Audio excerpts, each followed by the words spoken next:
Bienvenue dans la chaîne des métiers, le podcast solidaire de Lafage, l'association française d'accompagnement des jeunes entrepreneurs qui ouvre les portes des carrières de demain. Plongez dans l'univers de professionnels passionnés, découvrez leur parcours unique, leurs défis quotidiens et leurs conseils précieux.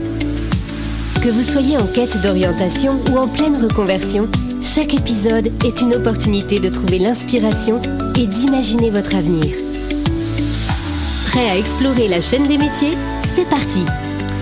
Et c'est parti, à quelle vitesse, ça je peux pas vous le dire. Et pourquoi je vous dis ça, c'est que mon invité c'est Louise Chomeil. Elle est ingénieure chez Renault. Je vous souhaite la bienvenue. Merci. Votre métier en quelques mots, pour qu'on arrive à comprendre ce qu'est aujourd'hui un ou une ingénieure chez Renault. Il doit y avoir plusieurs catégories.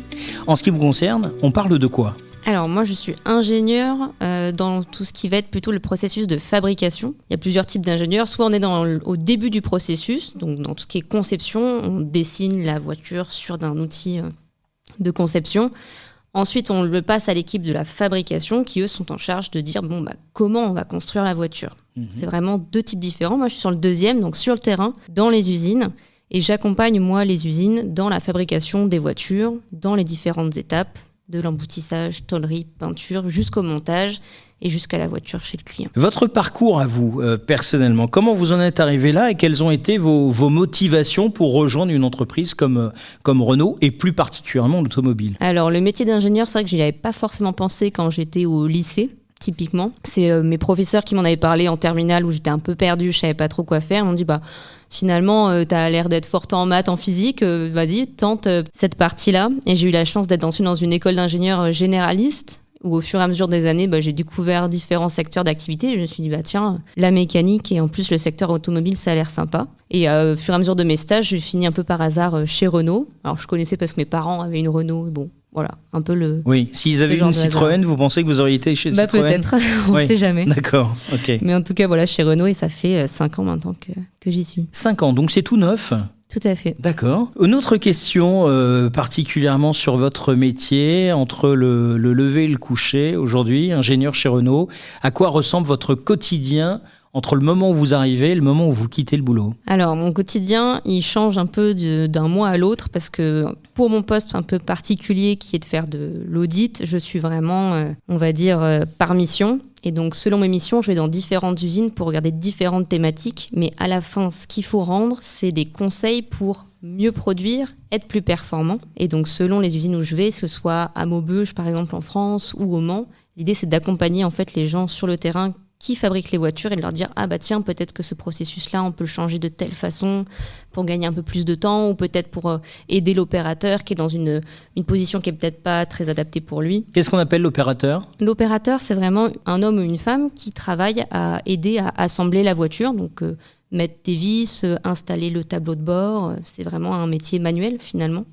Et donc eux, leur tâche c'est d'arriver à faire le mieux une opération manuelle et puis moi c'est d'accompagner les gens dans comment est-ce qu'on peut faire mieux cette tâche, comment est-ce qu'on peut l'aider pour être toujours de plus en plus performant dans la fabrication de la voiture. Et par performant, j'entends être plus rapide, avec une bonne qualité. Pour produire plus. Exactement. Ou pour faciliter le travail. Ça va être un peu les deux finalement, ça va être produire plus efficacement, peut-être pour pouvoir aménager aussi les horaires en fonction de ça pour les travailleurs et toujours dans les meilleures conditions de sécurité possibles, puisqu'à la fin, l'idée, c'est que tout le monde rentre chez soi en bonne santé et en un seul morceau. Là, en 2025, et particulièrement sur la fin de 2024, ce qui a beaucoup marqué l'actualité de Renault, c'est la sortie de la Renault 5, qui est un produit phare de chez Renault, et en 100% électrique. Comment se passe ce travail dans l'idée de se dire, cette voiture a eu tellement de succès à une époque, aujourd'hui sur l'électrique, on va la récupérer, on la modernise, et on la met sur le marché, parce que vous communiquez beaucoup sur ce modèle en particulier. Tout à fait. Alors, question très précise, mais effectivement, la réponse la plus courte que je peux donner, c'est que ça passe par énormément de personnes différentes. Dans les différents corps de métier qui constituent Renault, on a notamment l'ingénierie. Donc là, j'entends vraiment en termes de conception. Donc quand on commence à réfléchir à la voiture, il faut savoir pour construire une voiture, pour qu'elle arrive ensuite sur le marché, il fallait il y a quelques années 5 ans. Là, on essaie de pousser vers 3 et de réduire pour être de plus en plus rapide pour arriver à amener une nouvelle voiture sur le marché avec les nouvelles technologies qui vont toujours de plus en plus vite. Mais là, pour la R5, c'est un projet qui date d'il y a à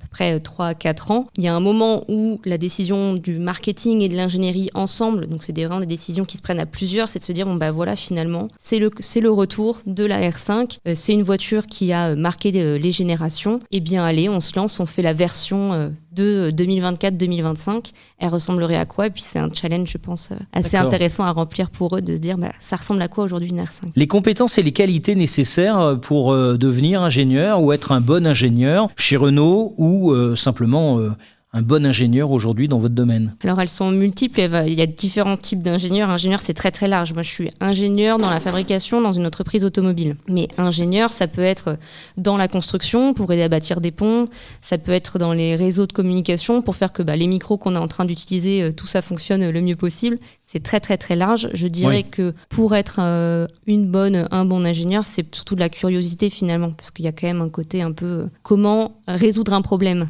Donc ça c'est une qualité. Tout à fait. Et donc, quand on y arrive, ça devient une compétence. Oui, on peut le voir comme ça. D'accord. Tout à fait. Ça, c'est principalement ce que vous pensez être nécessaire. Oui, c'est ça.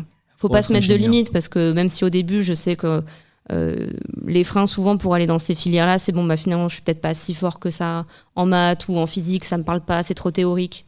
Il y a plein de voies possibles pour arriver au métier d'ingénieur, soit avec la théorie un peu classique, le lycée, la fac ou une prépa, une école d'ingénieur, mais il y a aussi tous les DUT qui sont des super voies de formation pour être plus dans la technique au début et ensuite rattraper une petite couche de théorique en plus pour avoir juste le nécessaire.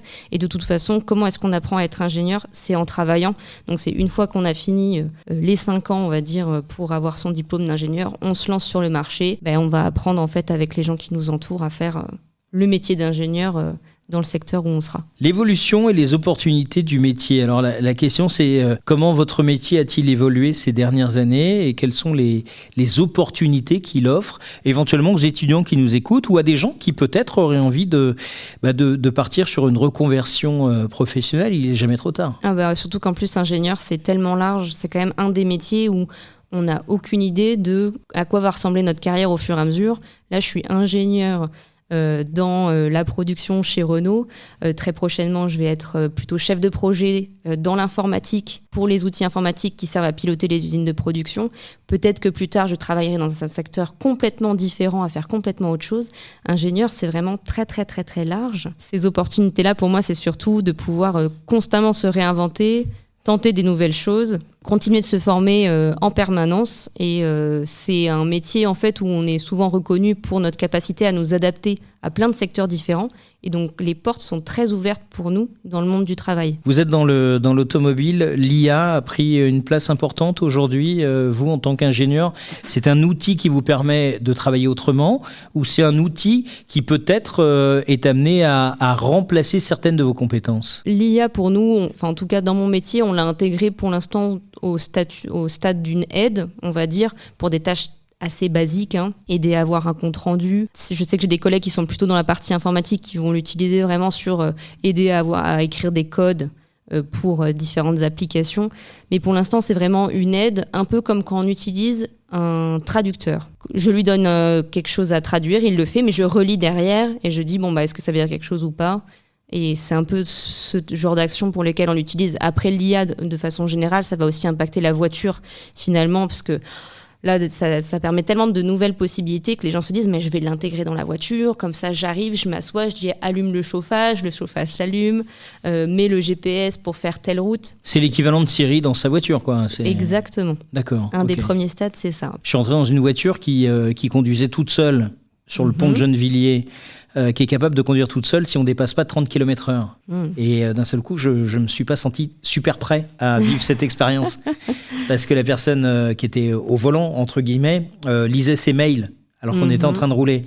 Donc voilà, c'est vraiment le début de quelque chose de nouveau, y compris chez vous. Vous y travaillez. Ah oui, bien sûr, la voiture autonome, on y travaille énormément. Après, il y a eu un gros engouement sur ce sujet-là il y a quelques années. Maintenant, un peu moins, notamment, je pense que d'un point de vue juridique, il y a un peu un flou finalement en termes de responsabilité en cas d'accident.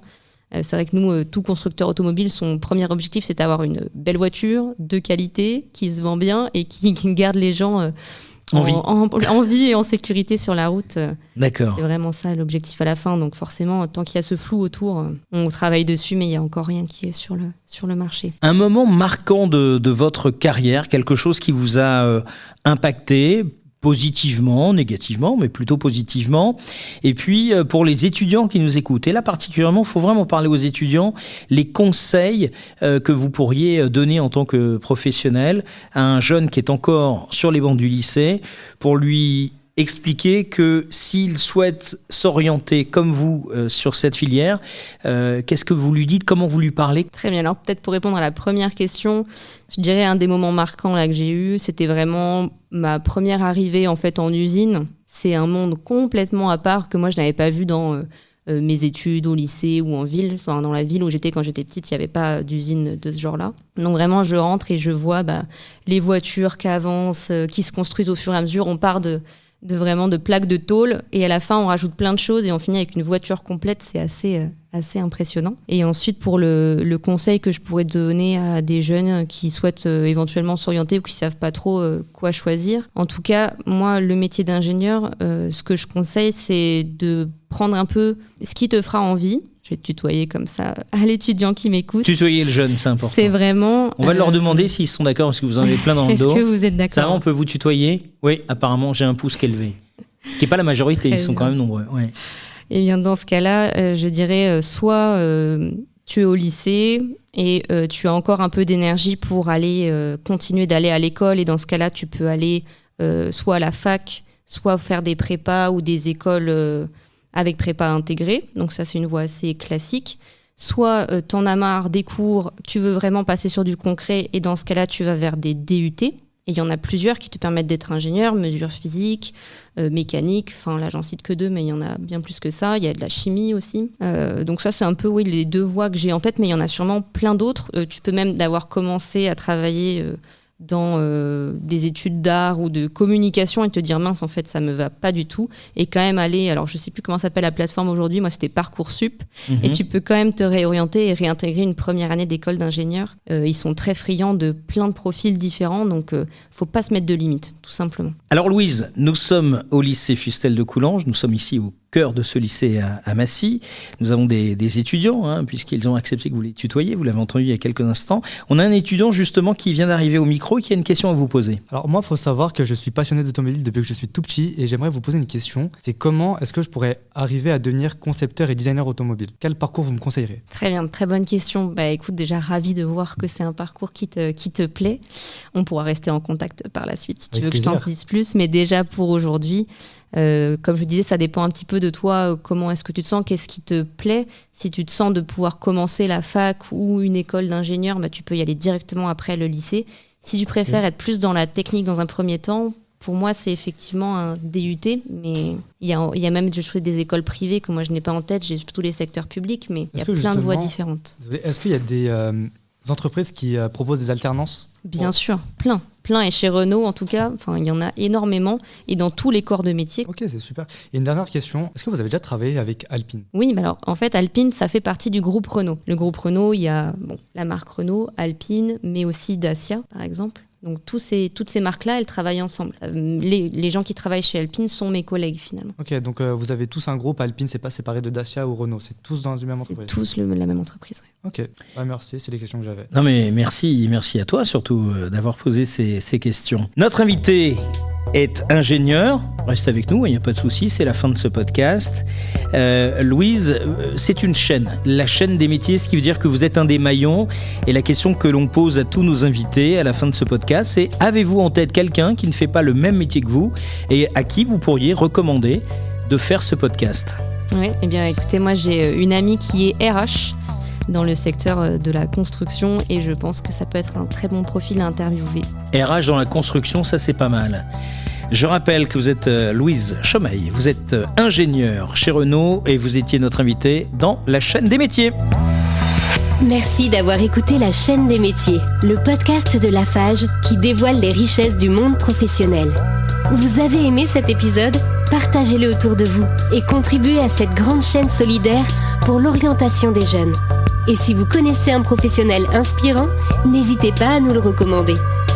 Retrouvez-nous sur l'ensemble des plateformes de podcast, réseaux sociaux et sur notre site www.afage.fr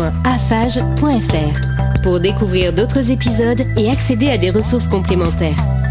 Ensemble, construisons un avenir où chacun trouve sa place. À très vite pour un nouveau voyage au cœur des métiers passionnants.